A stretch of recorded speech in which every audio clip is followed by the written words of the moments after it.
29. We're going to look at this, and this is a sine function, so I'm going to start with a basic sine function, starting at the origin, and this is just a sketch. It doesn't have to be perfect. I'm putting some critical points there, and you don't have to graph a ton. I just usually do one cycle. So I have an amplitude of 3.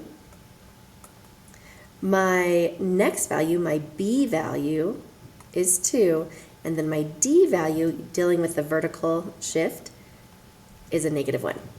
So you can do this in different orders. I think it's easiest to do the vertical shift first. So I'm going to take all these points and move them downward. I'm going to go down 1. So I'm going to take each of these and just move down 1. So it looks more like this. And again, this is not the whole thing. That's just enough to get me started. So I've done that. Check. I've done the d value. Now I'm going to take this amplitude, and I know it's going to stretch up times 3 bigger and 3 towards the bottom as well. So I'm visually thinking, okay, it's going to be stretched vertically, but then I have this b term. The b term, or the period, equals 2 pi over b. My b term is 2. So I'm going to have my period is 2 pi over 2. So my period is just pi, which means instead of reaching all the way to 2 pi, it is condensing it or shrinking it to a period of pi. So I'm going to put this in a brighter, darker, thicker pen. So instead of going from 0, -1, all the way to 2 pi in one cycle, I'm going 0, -1 to pi -1. That is going to be one whole cycle. So halfway point is going to be where it crosses, which means I am doing this. So it is half the size. It's condensed it. Okay, and it looks just like that, just way thinner.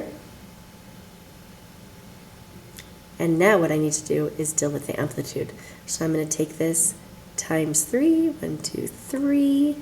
This point will be 3, or the points on the y line, y equals -1, or that d, that vertical shift, those won't stay. Those are like the 0, or like the ones that would originally cross 0, 0. So let me draw this in here.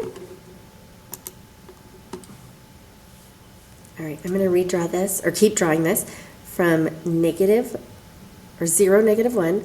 I know that it's going to cross this y line or midline right here at each of these points, just so I get a baseline of where I'm going to start. So from these points, I'm going to go up and down. In between -pi and pi halves, I'm going to go up 3. 1, 2, 3. In between -pi and -3 halves pi, I'm going to go down 3. And then in between these two as well, I'm going to go up 3. So it looks like our graph, transformed graph, looks kind of like this. And this original one that I drew, that's the right thing. It just hadn't built in the amplitude yet. So I'm going to keep going and adjust it. So down, up, amplitude, up 1, 2, 3, down, down 3, up. And it does get messy when you draw all of them on the same one. Obviously, you can tell that.